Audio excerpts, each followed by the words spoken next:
Welcome to Sasi media. இன்றைக்கி social மீடியாவில் ஒரு சில விஷயங்கள் வைரல் ஆகிட்டு இருக்கு. அதில் தனுஷுக்கு ரெண்டாவது கல்யாணம் ஆயிடுச்சு அப்படின்னு சொல்லி ஒரு வீடியோ இப்போ ரொம்ப வைரல் ஆகிட்டு இருக்கு. நயன்தாரா அவர்களை கைது பண்ணிட்டாங்க.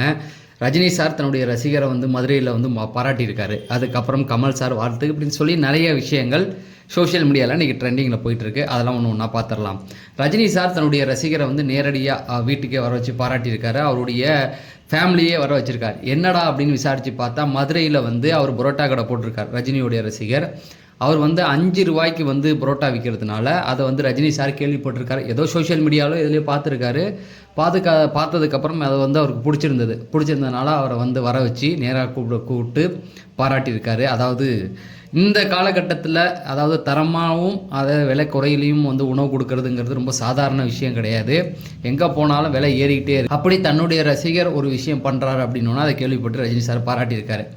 கமல் சார் ஒரு பாராட்டு தெரிவிச்சிருக்கார். அவர் மம்புட்டி அவர்களுக்கு அவருக்கு பத்மஸ்ரீ பத்ம புருஷன் அவார்டு கிடைச்சிருக்கு.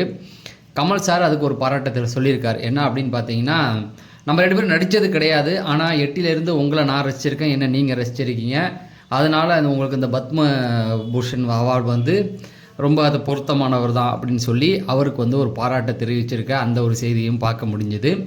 அதுக்கு அடுத்தது பார்த்தீங்க அப்படின்னா, நம்ம தனுஷ் அவர்களுக்கு கல்யாணம் ஆயிடுச்சு அப்படின்னு சொல்லி 2வது கல்யாணம் அப்படின்னு சொல்லி சோஷியல் மீடியாவில் வீடியோக்கள், அதாவது விஜய் வந்திருக்காரு, அனிருத், தனுஷ், ஸ்ருதிஹாசன் இப்படி நிறைய பேர் வந்திருக்காங்க. அந்த வீடியோ சோஷியல் மீடியாவில் வந்துகிட்டு இருக்கு.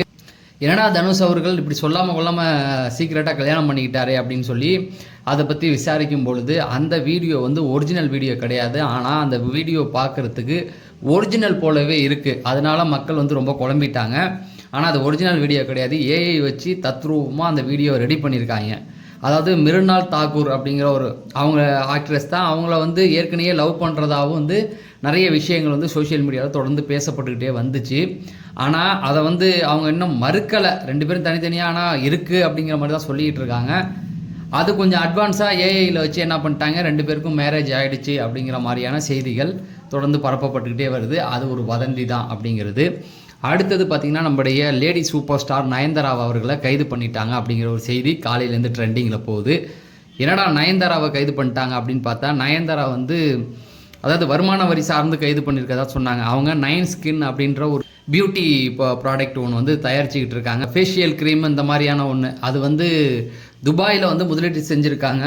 அதில் நிறைய அந்த முதலீட்டில் நிறைய வருமானம் இந்த குறிப்பிட்ட காலகட்டத்துக்குள்ள அதிகமாக இருக்குது அப்படின்னு சொல்லி அமலாக்க பிரிவுலேருந்து அவங்கள என்கொயரி பண்ணதாக சொல்கிறாங்க. ஆனால் அது வதந்தி அப்படிங்கிற மாதிரியும் ஒரு தரப்பு சொல்லிகிட்டு இருக்கு. குறிப்பிட்ட காலகட்டத்துக்குள்ளே அவங்களுடைய வருமானம் ரொம்ப அதிகமாக இருக்குது, அதனை நிமித்தம் அவங்கள கைது பண்ணியிருக்காங்க அப்படிங்கிற மாதிரி செய்திகள் வந்துகிட்டு இருக்கு. அதை விசாரித்து பார்த்தா வதந்தி தான், அந்த மாதிரிலாம் எதுவும் வரல அப்படிங்கிற மாதிரி சொல்லிகிட்டு இருக்கு. ஸோ இவ்வளோ தான் இன்றைக்கி வைரலாக போயிட்டு இருக்கு. தொடர்ந்து இன்னும் அரசியல் சார்ந்து இன்னும் நிறைய விஷயங்கள் பேசலாம் அப்படின்ட்டு இருக்கேன். உங்களுடைய ஆதரவை தாங்க அப்படிங்கிறத சொல்லி விடைபெற. நன்றி, வணக்கம்.